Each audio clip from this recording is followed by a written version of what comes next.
So, what's alive for you these days, Danny? It's been a while. What's alive for you? What's going in guidance and synchronicities?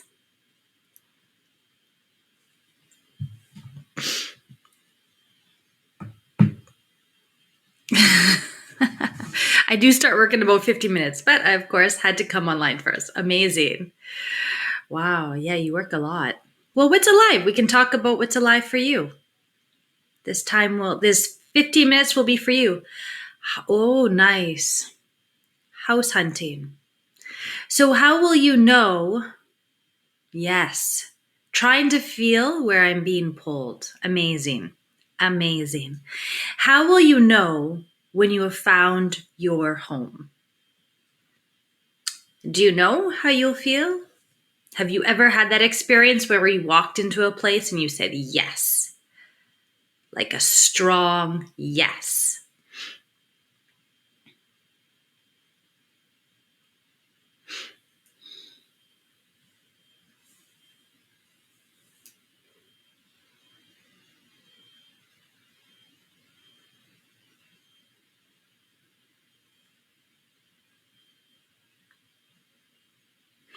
There have already been places that were good options, but I didn't have a feeling for it, so I moved on.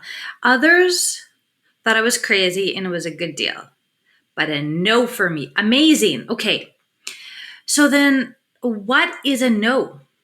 Where do you feel no? How do you know it's no? And then there was one I felt good about and then taken up by another offer. Hmm. But let's look at that no, because that's just as important, a clear no and a clear yes. The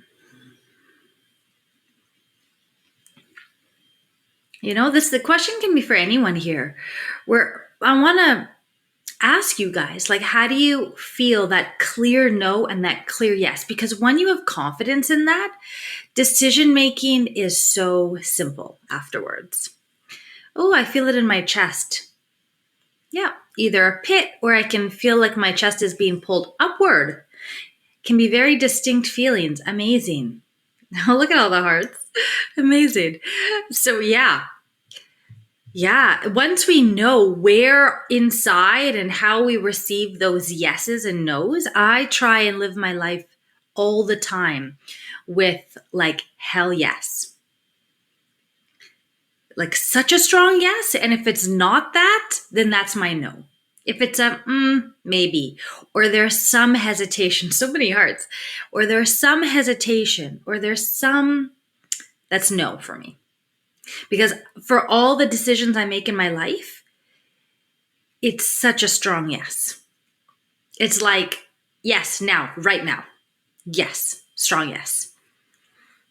And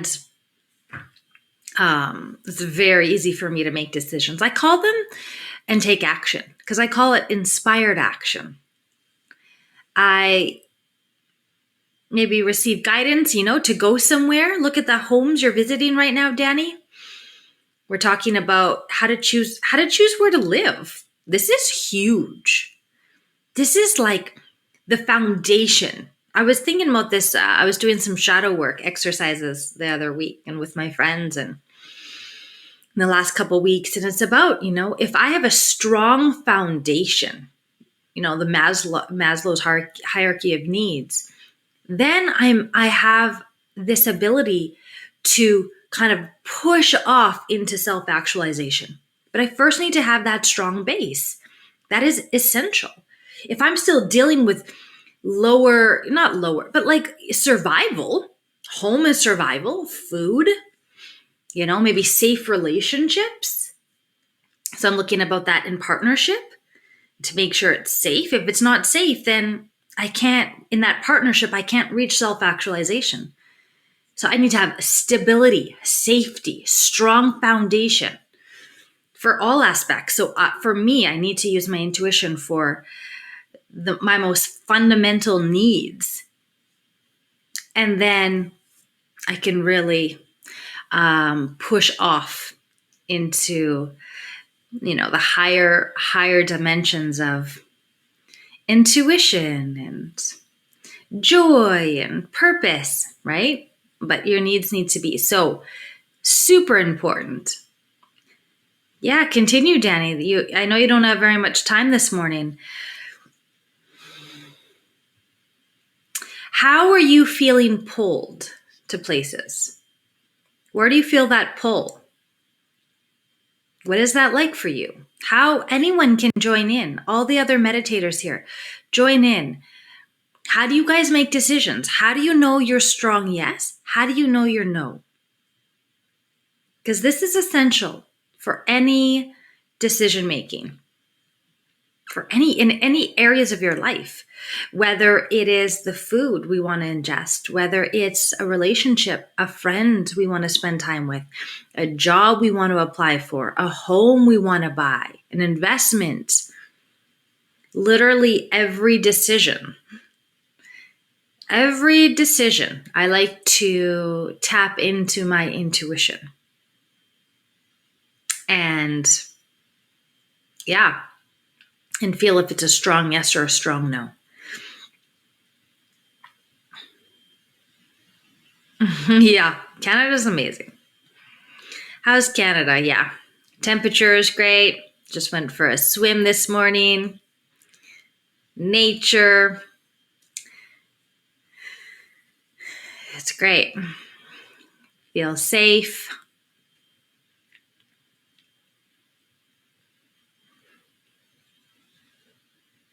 Places would be cheaper with the currency exchange. With your American dollar, you could get a lot more, probably something very nice in Canada.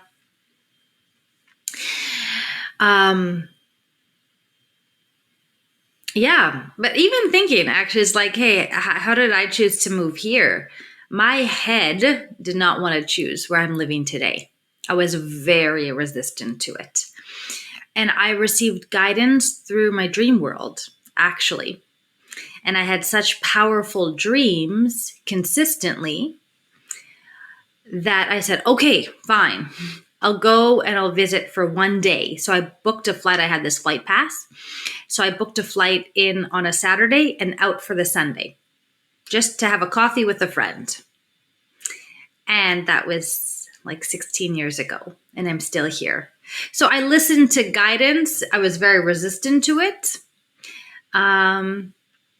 So sometimes, but this was like, 16 years ago. I was less, I was still very open to synchronicities and very, I was lacking confidence in my intuition at that time, much more so than I am today. Yeah. But how? Anyone can join in. We're talking about like how to make decisions. How, if anyone bought a house, how did you guys make a decision on how to buy a house? So many hearts. I don't know what the hearts are for. I don't know what people are liking. How you choose. Danny, are you looking kind of in the same city? Are you looking in different cities? Sounds like you're looking at different countries. Like why are you moving? Maybe. Do you know, is that clear for you why you're moving?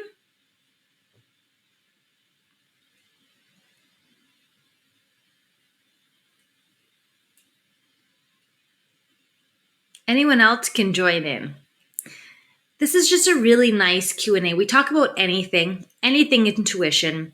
Every live is completely open and random, and what people bring up in the comments. So you're welcome to share anything that's really alive for you at this moment. I wanted to talk, we're bringing up, stability and home and, intuitively deciding, making decisions on really important factors.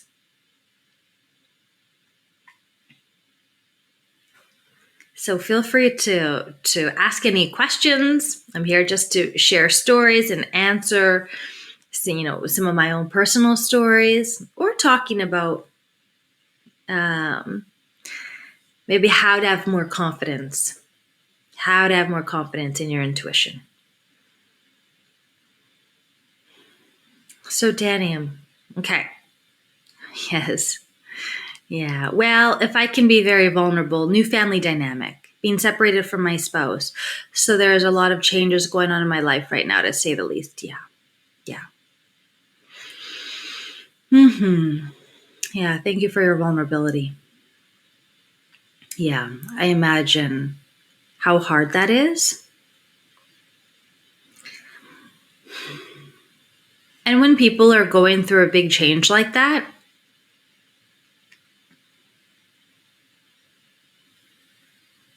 I don't want to give advice. I'll just share my stories. New beginnings, opportunities. That's how we view it. Yeah. Yeah. If, I'm not, I don't want to give you any advice at all. And I can't help but share stories. Like when my friends, um, are in a huge transition, I really celebrate it. I'm just like, right on. This is so exciting. This is so exciting. Like, there's so much limitless potential and the unknown. And again, one day we were talking about like a surrender. I think the last couple weeks ago, the whole theme was really surrender and surrendering to the mystery. Surrendering to the mystery. Now you're going to be into a new energy of a home, new time for your own healing, right?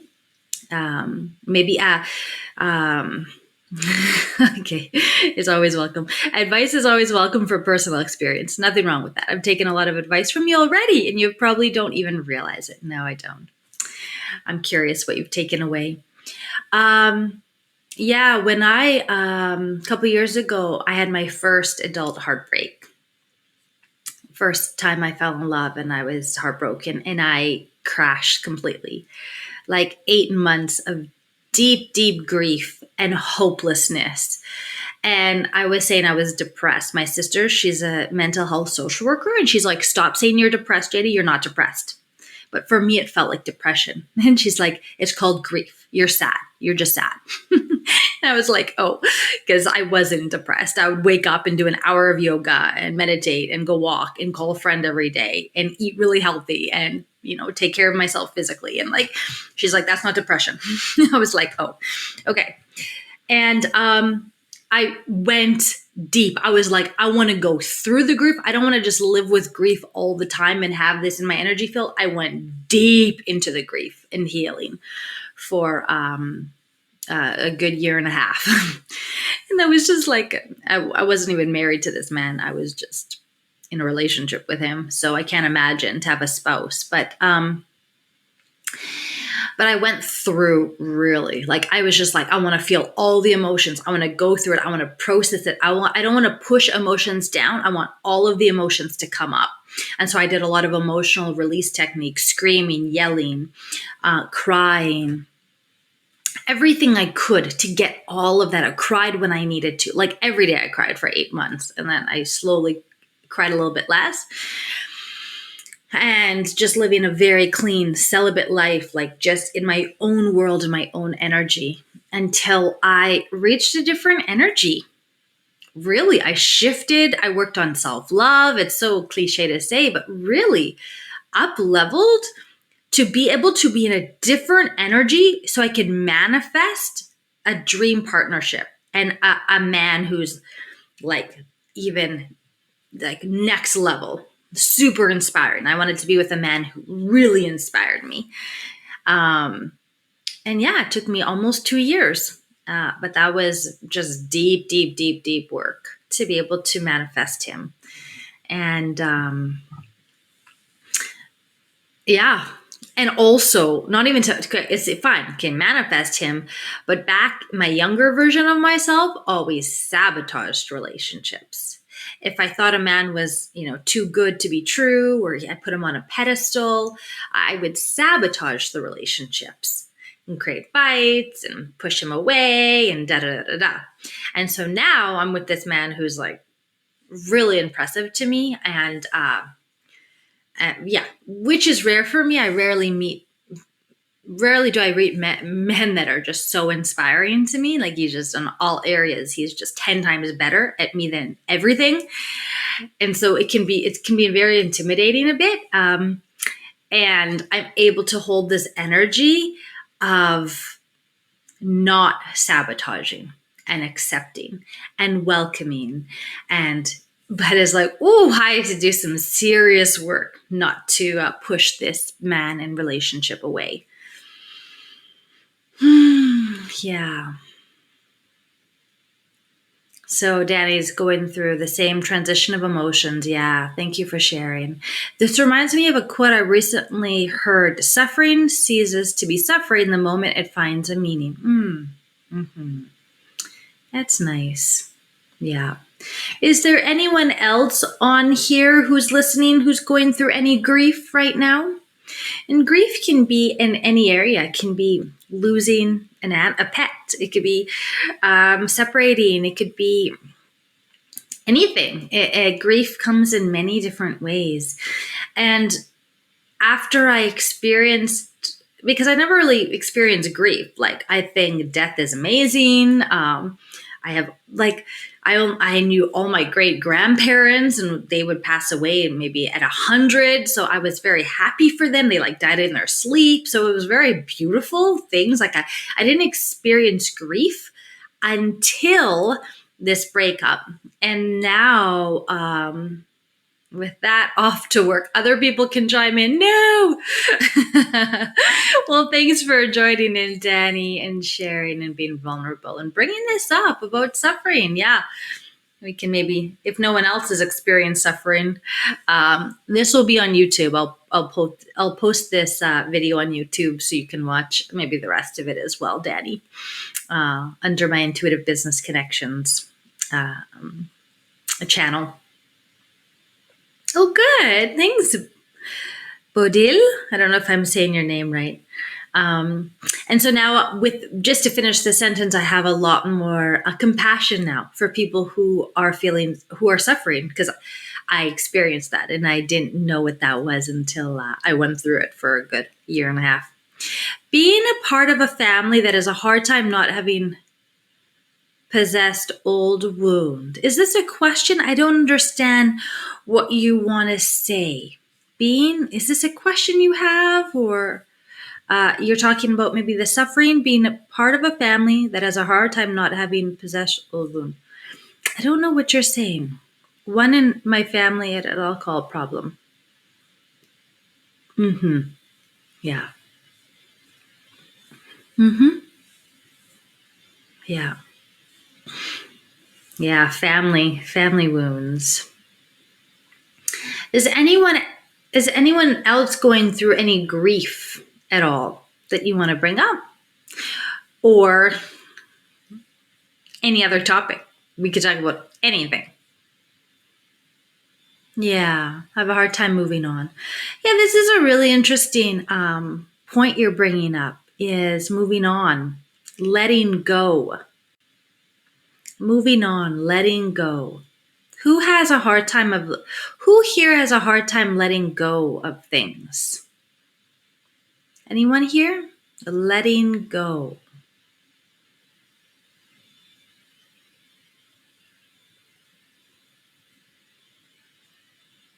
Anyone?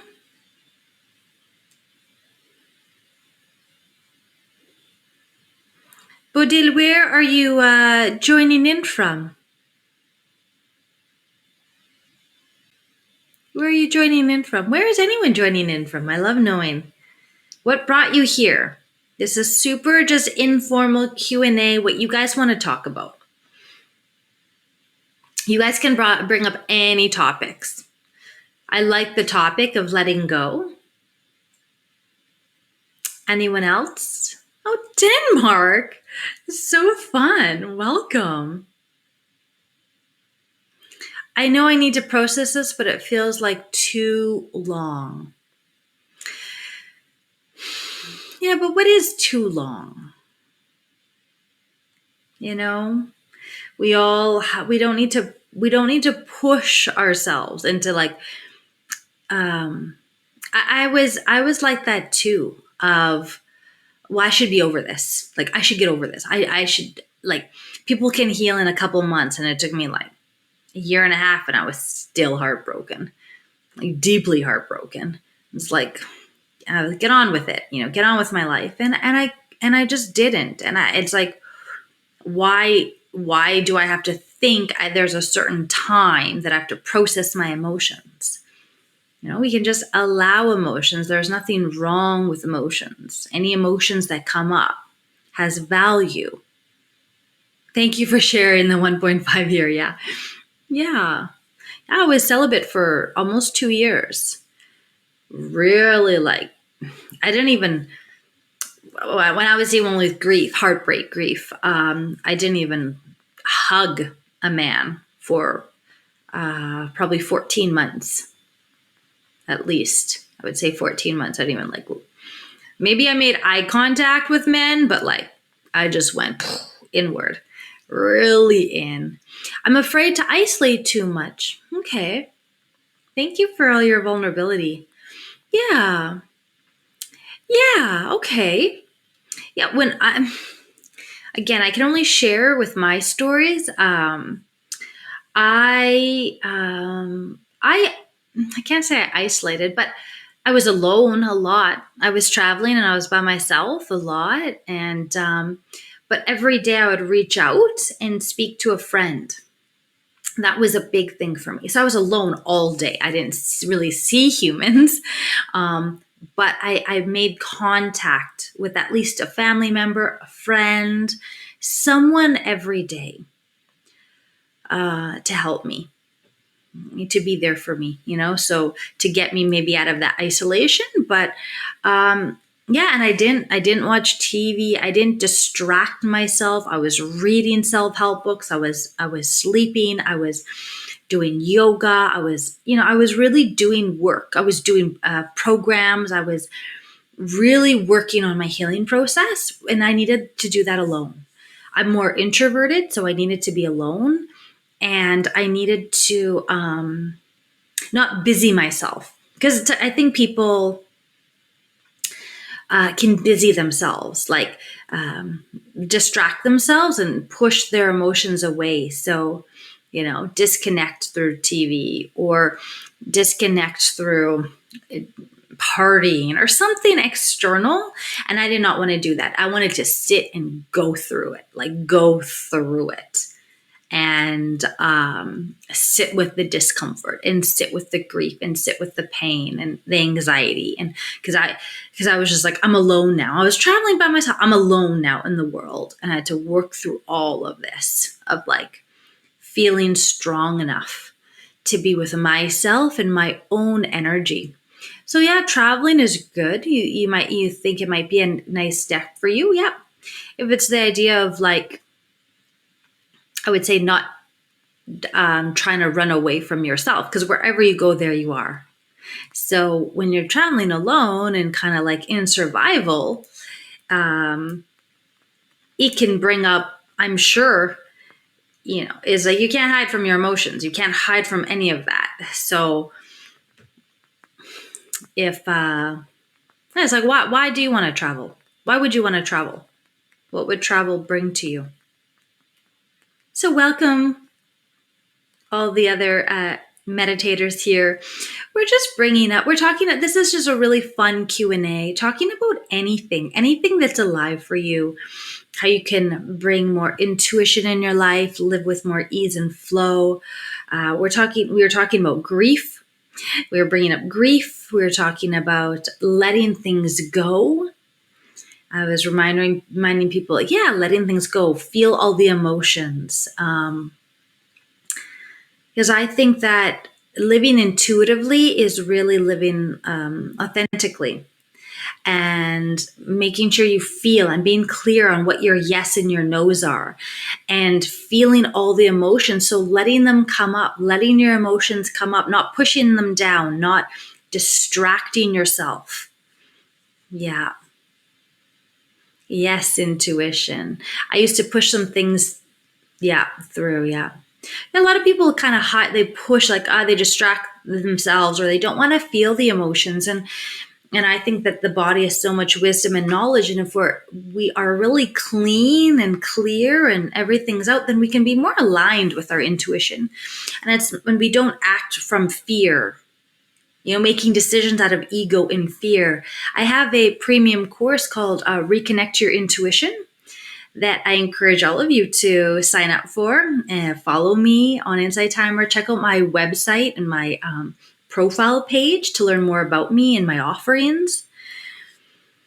But I have this premium course and it goes through, it's a 12-day course, and it goes through like, what is intuition? What is intuition not? What is ego versus fear versus, it's fun to decipher these things, because I think the more clear you are, the more joy you can feel, the easier it is to make decisions and hold just an energy of good things in your life.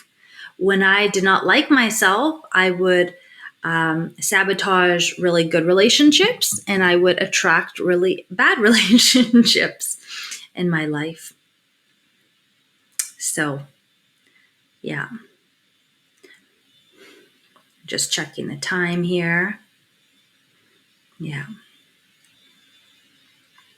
So many hearts. What are the hearts for? What's resonating with you guys? What's resonating with you? I'm so curious. Is anyone, what's alive for you guys? What would traveling do for you? Bodil. How would that help you? It's fun to be clear on our intentions and our decisions. And how do we know where we're going to be and where we're going to go?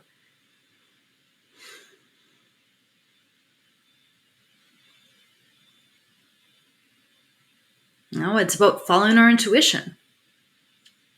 This summer, I was invited to spend time with my boyfriend in France. Amazing. What an amazing invitation. This man I adore. An island in France I always dreamed of going. He invited me. I had this opportunity.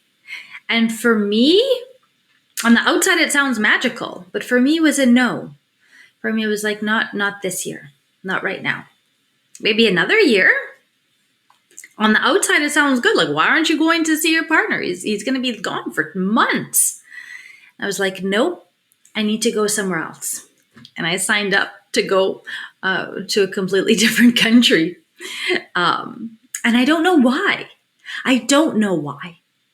Maybe I'm going to have this big spiritual lesson. Maybe I'm going to meet my new best friend. Maybe I'm going to have a business contact.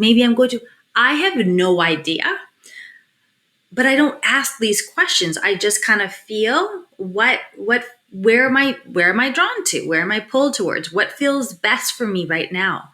Even though it may not logically make sense. I even had like a travel credit. I had literally money and a free place to go in France. And I was like, nope, I'm going to go maybe another year, but not this year.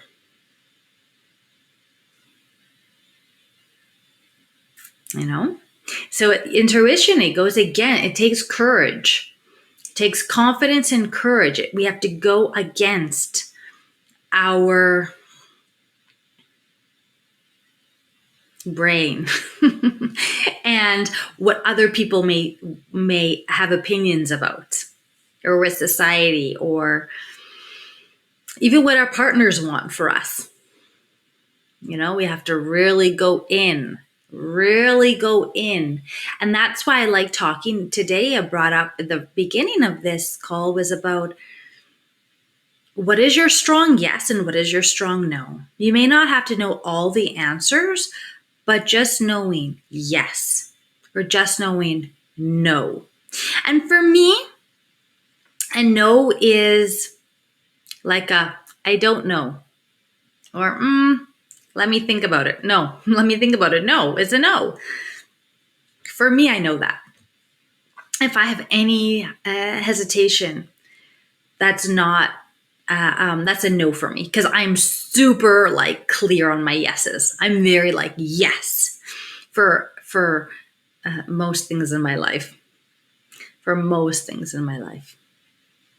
It's very strong, and it makes decision making so easy.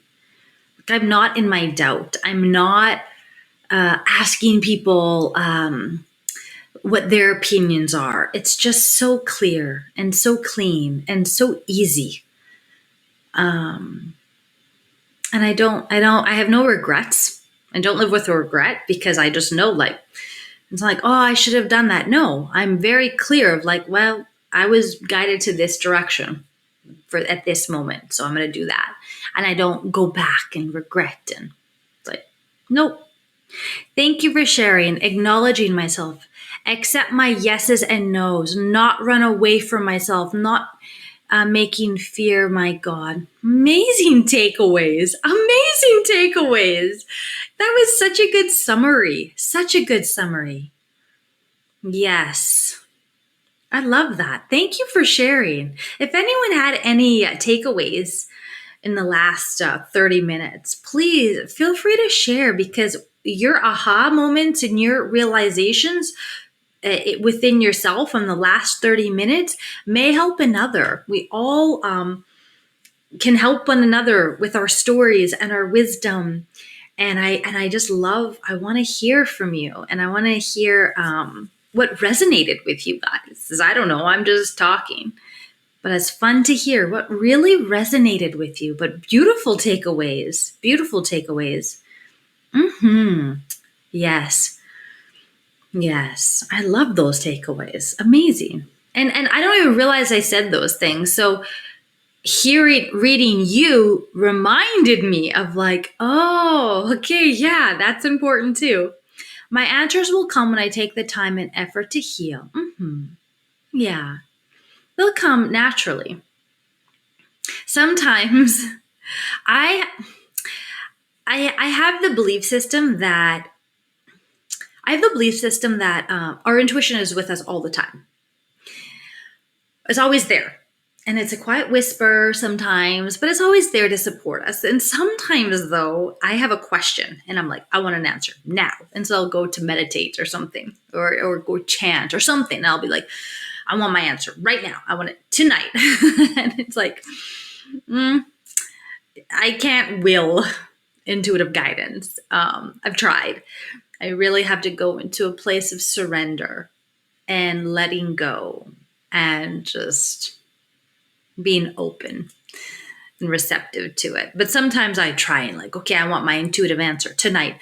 But it's also about, sometimes I can, I wrote my book in 2 months where I just like had no idea what I was going to talk about. And I would have the title of my chapter, close my eyes and meditate. And then I would just let all the stories come. And I didn't judge them. I didn't push them away. I just typed them up or spoke them, wrote them, like transcribed them. And I didn't think more about it. I didn't second guess myself. I didn't go into like, oh, does this make sense? No, it was like, this was some divine stories. Great. Hopefully it will help someone. I don't know who it's going to help. And that the book just talks about, so I wrote this book. It's called Intuitive Business Connections. You can find it online, anywhere.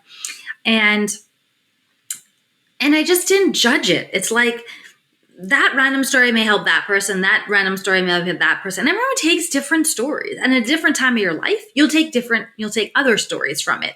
So, in one of my chapters, I talk about it's all in the question. It's all in the question. And when you ask yourself really profound questions, then you can sit and be open.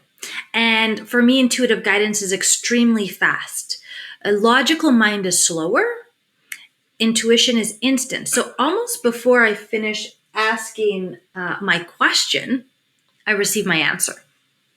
Some people are like, oh, well, that can't be the answer because I didn't finish asking my question. But it's so fast. It's so instant. So, yes. While you were in the grief process, did you also do vision work and actions? Like what? What specifically? What do you mean, vision work and actions? like visualizing what I wanted maybe in my future. I did a lot of it was based on relationships. Oh, plan for the future, yeah.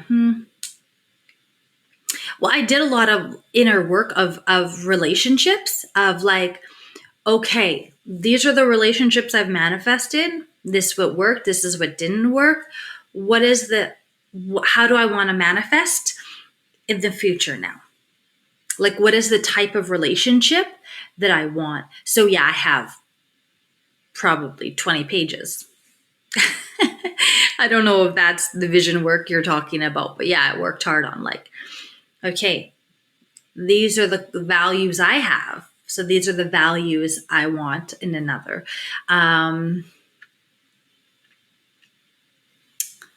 What else? Yeah, just a lot of shadow work. Hey, I'm not perfect. These are my shadows. Writing a letter to my future partner. This is who I am. These are my really bad qualities. And these are my really good qualities.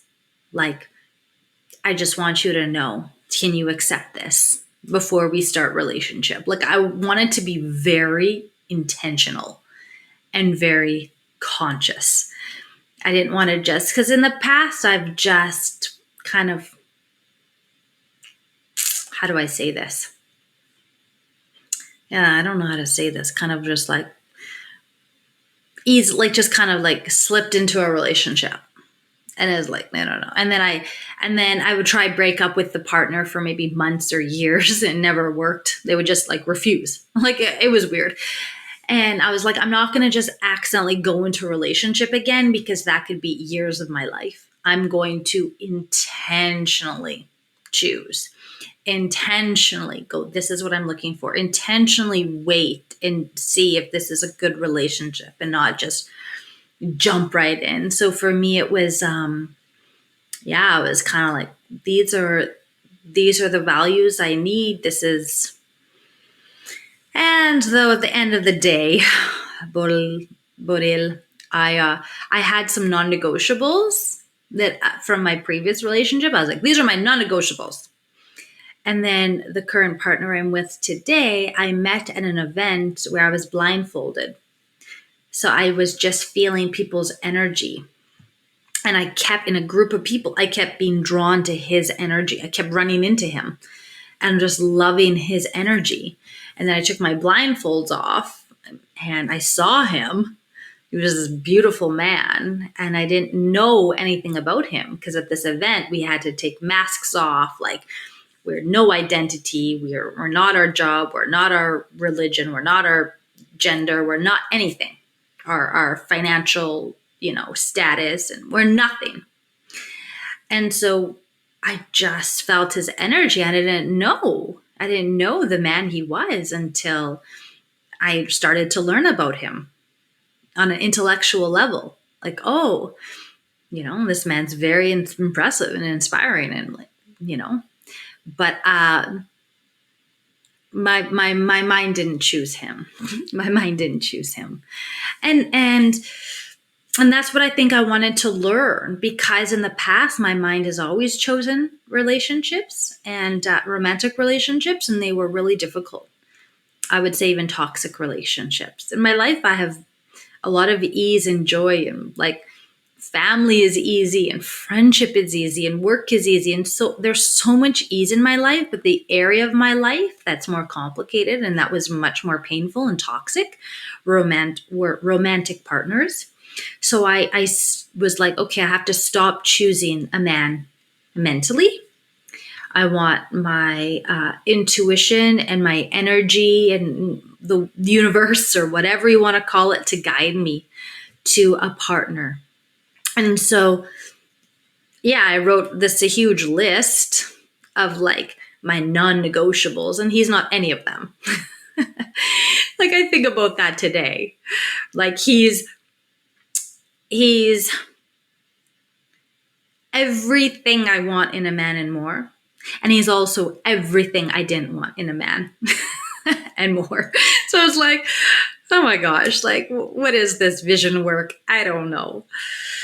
So it's like, okay, well, I'm drawn to his energy. We have things to learn. It's beautiful. It's easy. It's full of love and full of joy and kindness and respect. And I'll experience that as long as I can, and without having expectations or, because it kind of makes it fun too. It's like, okay, he wasn't even my non-negotiables, and can I accept him as he is today? Not the potential of him, but as he is. Yeah, it's like my mind didn't choose. My mind didn't choose him, but my body and my soul wanted to be around him, and it's we're learning so much from one another for the time that it will be. I have no idea how long that will be. Um, yeah, I don't know if that answered any of your questions. Oh, how I love talking. I love that. I love talking relationships. I love talking relationships. Is anyone here? Like, how did you guys choose your partners? Because you pass probably hundreds of people in a week. How did you choose your partner? This is big. I say this is like deep, deep, the unknown. I don't know how we choose partner. I don't know how in a room full of people, I kept blindfolded. I kept finding him and feeling his energy and liking his energy and feeling other people and going like, get away from me. But going to his energy. So what do we want at the end of the day? I want to feel good. At the end of the day, I want to feel good. And if I feel good in his energy, because there's people that can drain me. I don't want to be around someone who drains me. I want to be around someone who gives me who he doesn't give me energy, but like I feel energized when I'm around him. Sandy, amazing. We met in a meditation group. Ooh, juicy. I love this. But how did you know? There's probably other people in the meditation group. How did you choose this partner, this human? How? Why this person over the person beside them? That's what's so intriguing for me. This is all intuition. This is all intuition.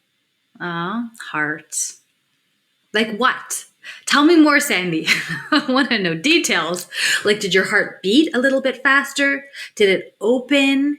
Did you feel a pull? This is all intuitive guidance. So by you sharing, Sandy, you're helping other people remember how to choose partnerships, how to choose beautiful partners. Also, just even, I think we use our intuition just to get to that meditation group.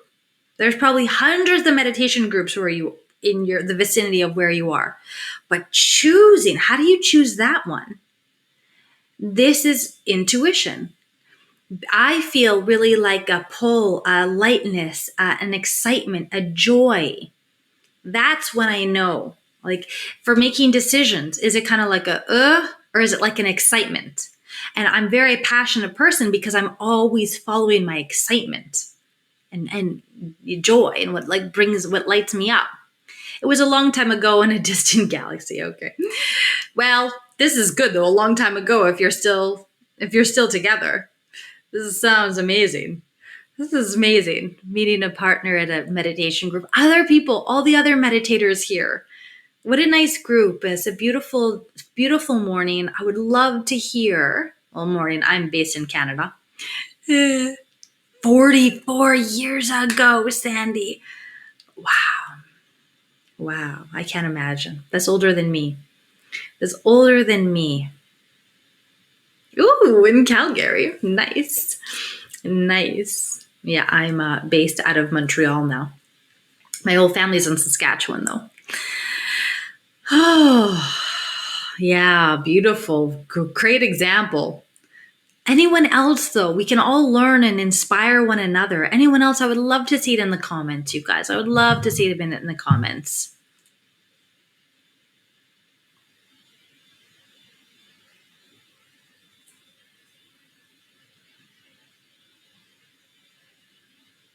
No, my wife was born in Tisdale, Saskatchewan. Oh my gosh, small town Saskatchewan. I love that. Wow. Wow, I love that. Yeah, my whole family's in Saskatchewan. We're nice people there, aren't we? There's some hearts. Yes, it's very nice people in Saskatchewan. So, anyone else have stories, inspiring stories like Sandy? How do you choose? How do you make choices? How did you choose where you're living today? How did you make a choice of the partner you're with today? Because this is all like this internal compass. We all have this internal compass, which is guiding us to what's best for us. I have a belief system that our intuition just wants the best for us. It's guiding us.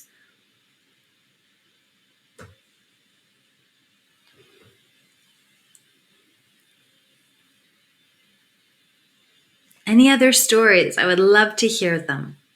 Anyone? Is everyone else here single? Do people want to be in relationship and find partnership? Everything's welcome. Anything people want to make a comment about?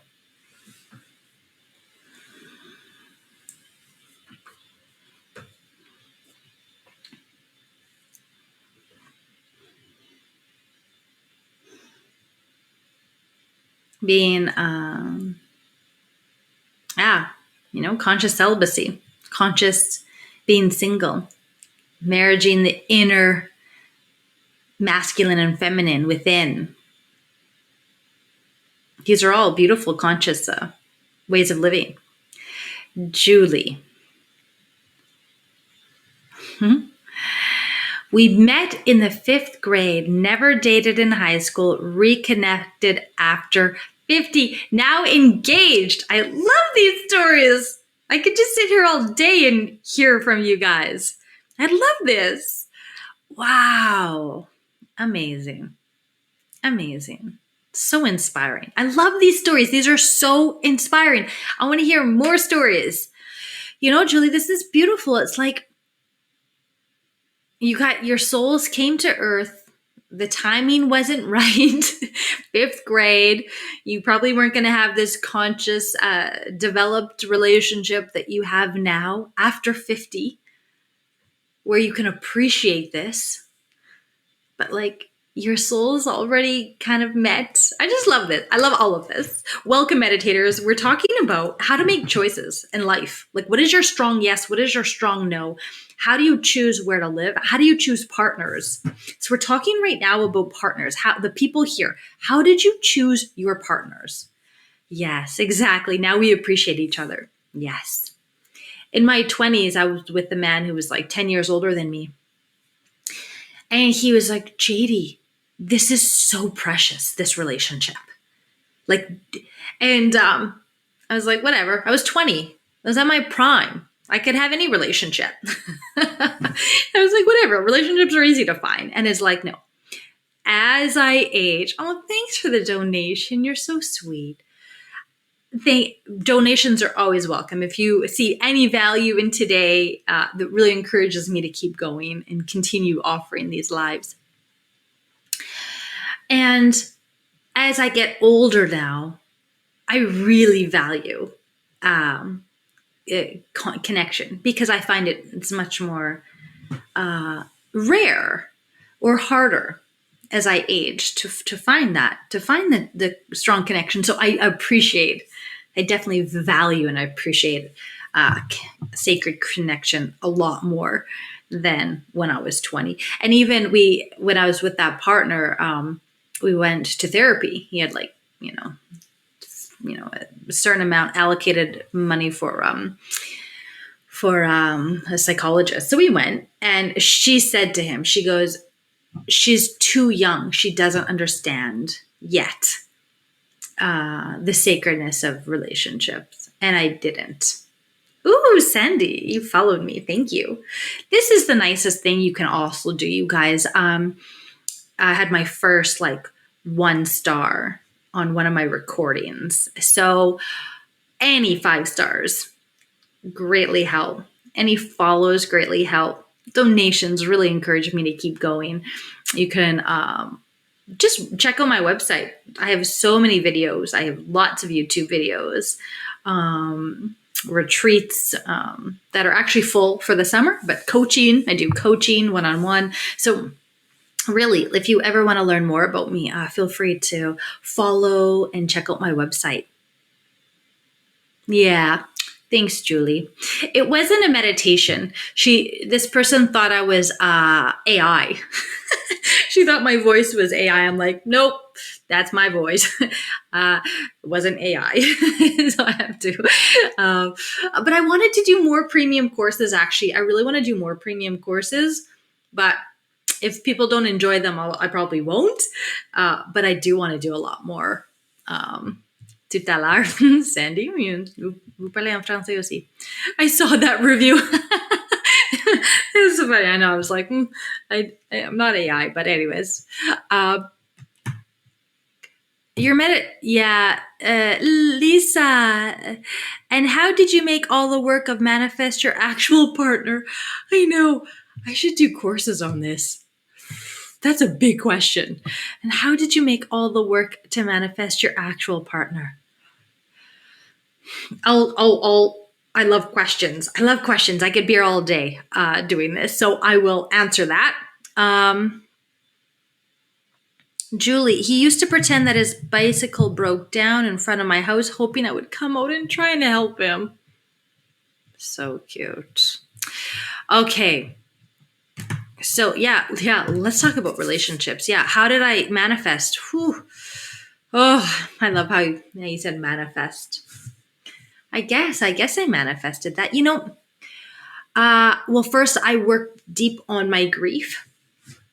I was deeply, deeply heartbroken. I processed. I spent like every day I was crying. I processed. I was reading. I'd read like probably an hour every day on relationships, myself. I'm always reading anyways, but like deep into like love, sacred love, like I'm taking courses on divine union of the masculine and feminine, going to workshops, doing the work. And it's hard. It's like, it's easy just to kind of relax and check out. But I was like, I need to heal. I need to work. This is what it was. Working, which is so cliche to say. I'm sorry, Lisa. Working on self-love. I was speaking with a friend just this past weekend, we were at an event together. And he met this woman who's his dream. He has this whole list of what he wants in a woman in every area. And she is that dream. And she is crazy for this guy. And he's like, this is too much. She's too much. She's too much.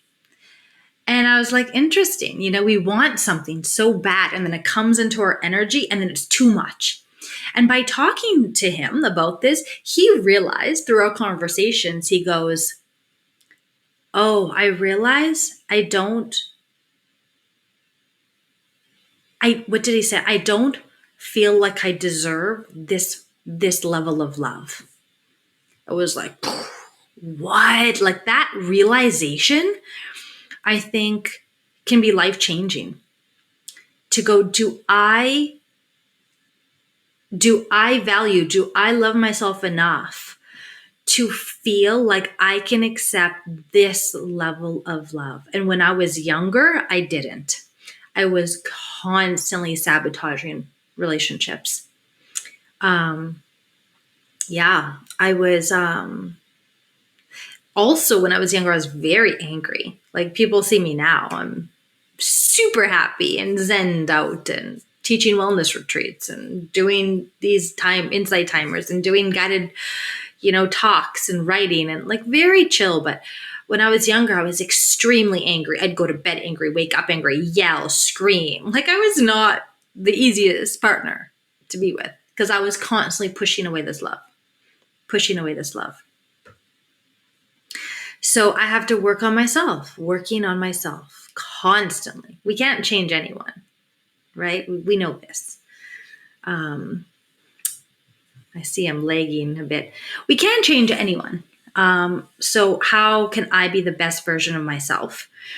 And then to be able to accept a partner into my energy that's really inspiring. Just recently, actually, a couple weeks ago, I realized, which is a vulnerable share, that I would always choose men who were kind of not inspiring to me. Like I would make more financially than them. Maybe I spoke more languages than them. I maybe had a nicer house. I maybe like just things where I felt like, okay, they wouldn't leave me. They won't leave me because of my accomplishments or what I. And now I'm like, I don't want that. I want to be with a man who really inspires me. So now I've manifested a man who's like 10 times more successful and better at everything than I am. And it's a bit confronting. It's like, ooh, okay. Going like, I have to really see my value to not push him away and not sabotage this. Because manifesting and just working on myself. How can I be the best version of myself? Being in my own truth. There was a time in my current relationship where he was overly stressed and I was overly triggered and there was a bit of conflict. Yeah, that's scary. What's scary? Tell me what's scary, Lisa. What's scary that I said? And there was a moment, there was a small point in our relationship where it was a lot and it was too much and I was in my trigger and he was like overwhelmed with life and we're just like, okay, this is not working. What's happening is not working. And then I went, vroom. In my meditation, I have to go back to myself. I went back. I spent more time in nature. I went back to my passions. I went back to doing lives, doing courses, living my life, being in alignment again. And I think being in alignment and my joy and my happiness and in my purpose and meaning is very attractive. And he came back even more committed than I'd ever had, just by me being myself and him going back and being himself. I'm curious, Lisa, what did you find scary? That he's 10 times better than you? Yes. Yes. That is scary. Thanks for acknowledging that. And other people know he's 10, like not other 10 times, but I tend to think that. I have one of my closest friends who reminded me, who said, JD, like he's not at a different level than you. He's at your level. Otherwise he would not he's at your level. But I may not see that. I just, he's so amazing, But he's like, well, if he's with you, because he sees you, as at his level as well. So I may not see that yet, but I'm really proud of myself, Lisa, it's okay to manifest, but not sabotaging. This is the thing, self-worth, accepting that I'm worthy of this. And not being attached, even though for me, it's very rare when I fall in love. This is my second partner that I've fallen in love. My ex, where I had a huge grief and heartbreak for. And then this partner, it's probably my second time in this lifetime where I've fallen in love. And to not be so attached. Not being so attached to it. Going, hey, this is really fun. This is so fun to feel in love. And if he chooses not to be with me, I know my value now. I know my worth. And if he doesn't see it, another man will. And to have that knowing, because before I didn't know that, I'd be more attached, like, oh, it's so rare I have to stay with this partner. And the time that I was alone, it was like, I really enjoy being alone, and I really like my own energy.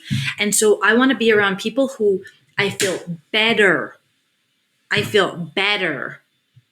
to be with them than worse. And the more I'm alone, and the more I was single, the longer I was single, the more I kind of focused in on my own desires, my needs, my accepting myself, accepting who I am, and going like, I have value, I am lovable. I don't want many partners, I want one. I just want one partner. And so, waiting and being patient for that one partner. And now, yeah, I'm in a beautiful relationship, and there's, to be with a really impressive band. He has many choices, many options. Even now, another woman could come along, and he could choose to be with her. And I have zero control of that. I can just be myself and trust that, like, a partner will want to be with me, and having this deep knowing now. Whereas before, I didn't feel worthy and good enough for this. Lisa, do you have any takeaways from anything I said? Because that was a great question. I love when people ask questions. So many hearts. I love when people ask questions. As you can see, all the new meditators here, we're talking about love. We're talking about choosing. How do you choose partners? How do you choose where you want to live? How do you make decisions? How do you know your strong yes and your strong no's? This is what we're talking about. Everything. Thank you. Oh, good. Well, I'm glad that that helped you, Lisa. Yeah. And we're also sharing stories and learning from one another how you chose your partners. For me, I chose my current partner at a blindfolded event. I did not see him. I just felt his energy. I kept being drawn multiple times in a group of people, being drawn to his energy, going like, And my brain would not have chosen this man. He did not even meet my non-negotiables. And he's, everything and more that I want. So I have to get over myself and go, okay, well, I guess my non-negotiables are negotiable, because he's a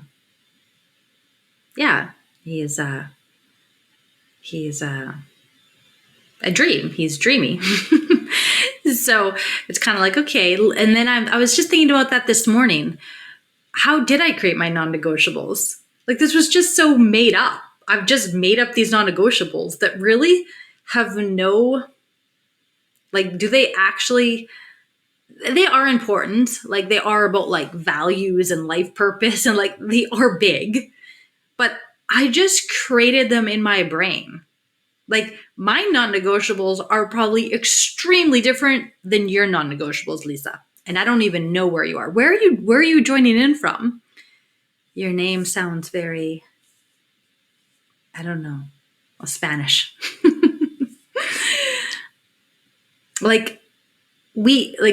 And whose non-negotiables are correct? Like, mine are no better. Oh, Colombia. I love that. I would love to go to Colombia. Yeah. So like, my non-negotiables aren't better than your non-negotiables, but it's like, well, can anyone relate to that story where you had non-negotiables in relationship, and then you met a partner, and then you're like, bah, my non-negotiables are pretty negotiable. Has anyone had that experience? I love I wish I could hear you guys, and we could have like a group conversation instead of just me talking. But I love learning from other people. So I would love to know if anyone can relate to this story. Your non-negotiables being negotiable. Welcome, new meditators. Anyone?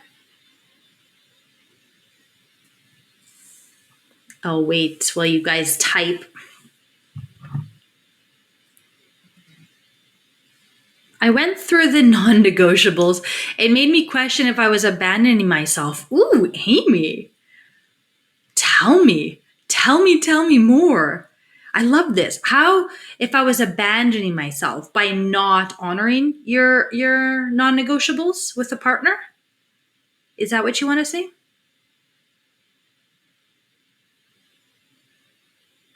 There's Liam. Thank you for joining in. Oh yes, okay. I love this topic. Oh gosh, this is so fun. Yeah. And Liam, there's always room for negotiations. No. Well, I'm learning that, Liam. Totally, I've learned that. Because I was so like, no. And there is. And that's kind of, I talk openly and often with my partner about my non-negotiables. Like he knows them all and we laugh at this.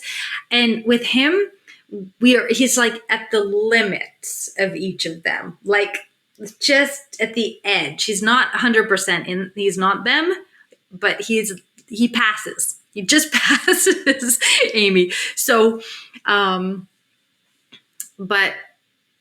yeah, if there was a really big one, like life purpose, like if he wanted children, for example, like I don't want children. I don't want to give birth. So it's like I wouldn't waste his time. Like that's I want to be authentic with myself and I want to be authentic with him. And so there's some that are non-negotiables for me, but he has a child already who I adore. So that's fine. But I told him, if you want more, don't waste your time with me because I can't offer you that. So I was still very clear with myself. Of this is my truth. And so yeah, the whole abandoning myself. Yeah, it's and then also one non-negotiable was like that I have that I can share with the group here is to have spirituality as the number one priority. He's a business guy, entrepreneur, busy with many projects. And then I'm like, well, how do I define that? Because yeah, he's not maybe going to all the spiritual retreats I am, but he's created a life where he lives in pure joy and curiosity and adventure. And it's like, well, how is that not spiritual? Like joy is one of the highest vibrations and I want to be in that vibration. And discovery and trying new things and being open-minded. And it's like, well, what is spirituality? Like all of that is spiritual. Yeah, he may not want to talk about shadow work with me. And I ask him and he's like, well, I can do it. That's not my favorite idea of a fun time. And I go, okay, like this is a need I have. And I can't expect him to meet every need I have. So I recently just went to one of my closest girlfriends and I said, hey, I want to do some shadow work with you. She's like, okay. And she was super game for it. So it's like, I'm learning, Liam. Yeah, where can I negotiate? This is a need I have. And I can't expect one person to meet all of those needs. So I will find a way or an opportunity to be able to meet my needs as well. So to still honor myself. And to be open and to question, to be curious about that. Like, okay, what is spirituality?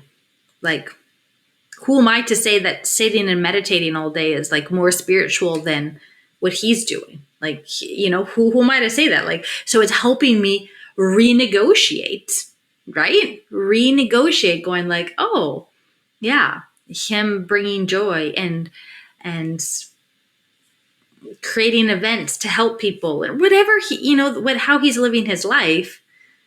Well, that's spiritual. We're all spiritual beings doing the best we can. So, Amy, I made a list of what I wanted and things I didn't want. Smoking was a non-negotiable for me. I met someone and didn't know he smoked. Oh, yes. Found out later. I didn't end the relationship, but it did become an issue. I mostly stopped saying something about it because it was his choice to smoke or not. My choice was to stay in the relationship or not. Amazing. I love talking about smoking because for people, it's a lot of like, I was just last week talking to my partner about that, going like, ooh, what if I smoked? what if, would you be with me or not? And he's like, no, I don't like it, but I would still be with you, And then another friend of mine is like, smoking is non-negotiable for him. So this is a really interesting one because it's like, okay, it's about smoking for me. And I think about this now too with this partner. If he smoked, he doesn't smoke, but if he smoked, would I be with him? Because I'm allergic to smoke.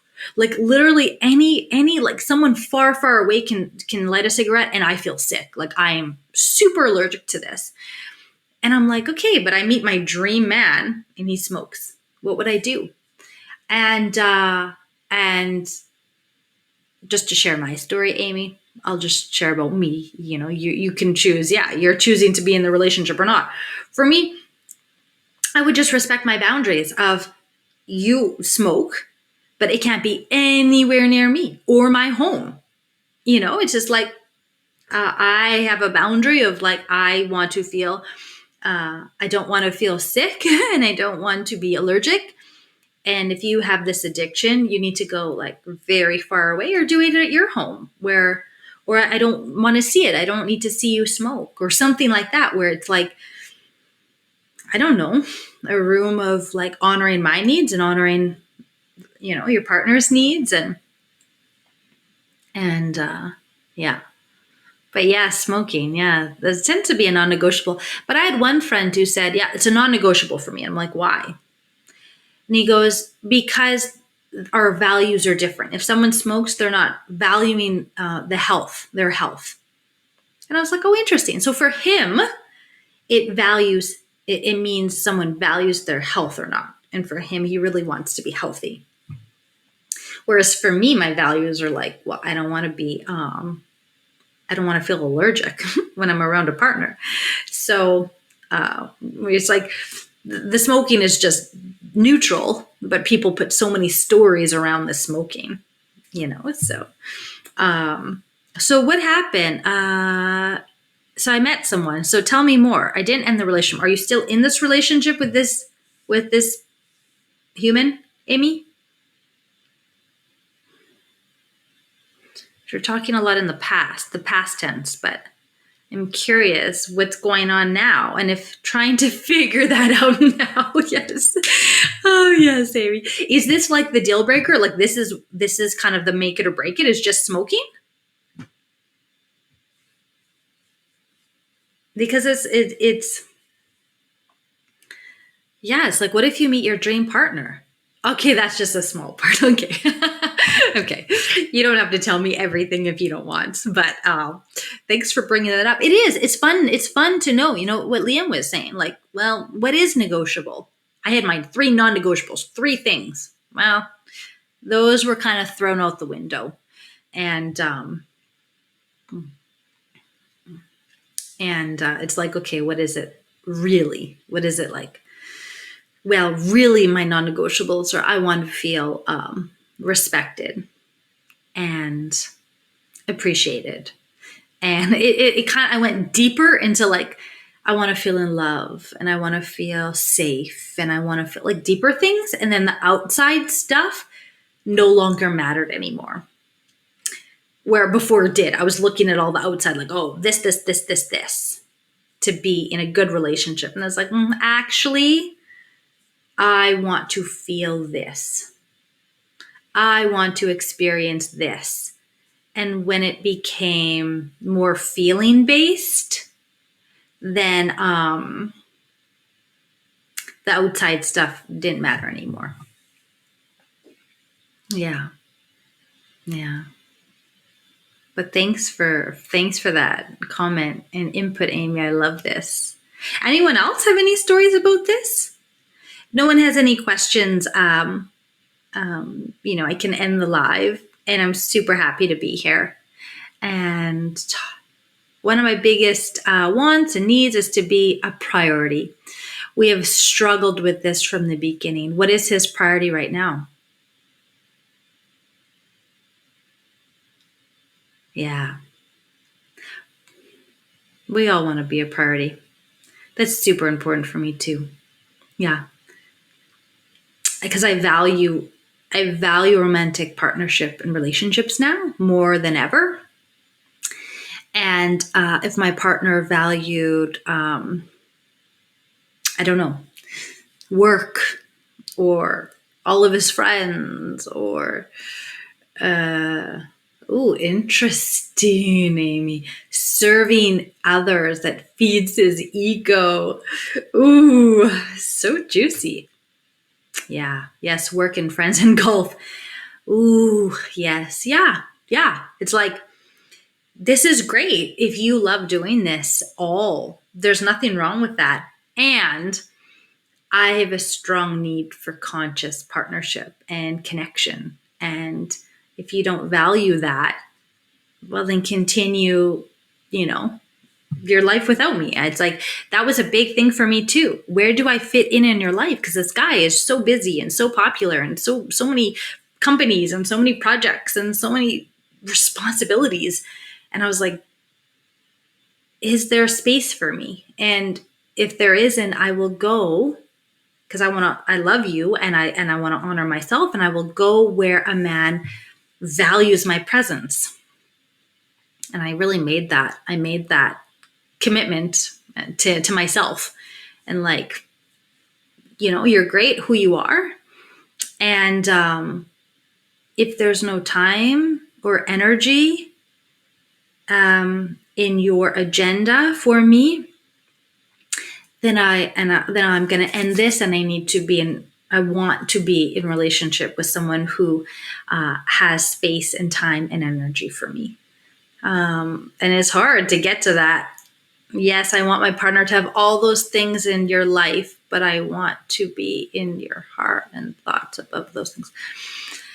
Yes, I want my partner to have those things in his life, I would say, but I want to be in his heart and thoughts above those things. Yeah. Yeah. Well, that's the thing about being balanced, but just like being balanced in all the areas of one's life. And if relationship's important, some people don't. That's the important thing of knowing with a partner, of like, are they emotionally available? Physically, maybe they are, maybe they're single, but like emotionally, that takes a lot of capacity and space. Are they available for opening their heart and thinking about another person? And some people aren't in their life, and that's not bad. Like maybe this person is just like, no, I just want freedom and I just want to play golf and be with my friends.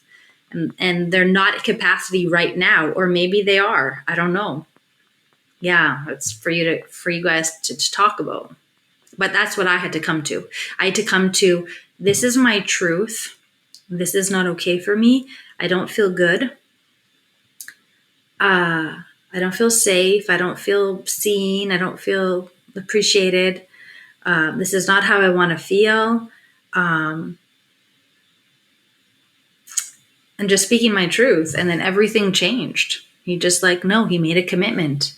He's like, I want to be in relationship with you. And I wasn't expecting that at all. I really wasn't expecting that at all. But again, it's about like being authentic, being my authentic self.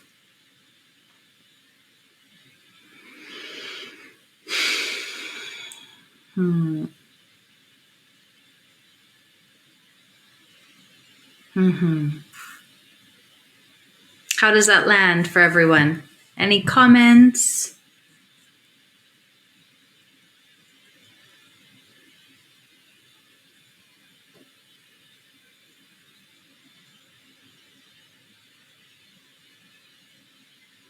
Hearts.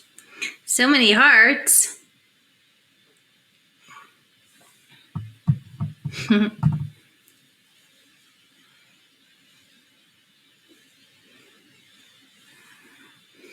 Any other comments? First time in your life. Okay, first time in my life. I've enjoyed it. Thank you. Thanks, Amy. Where are you joining in from?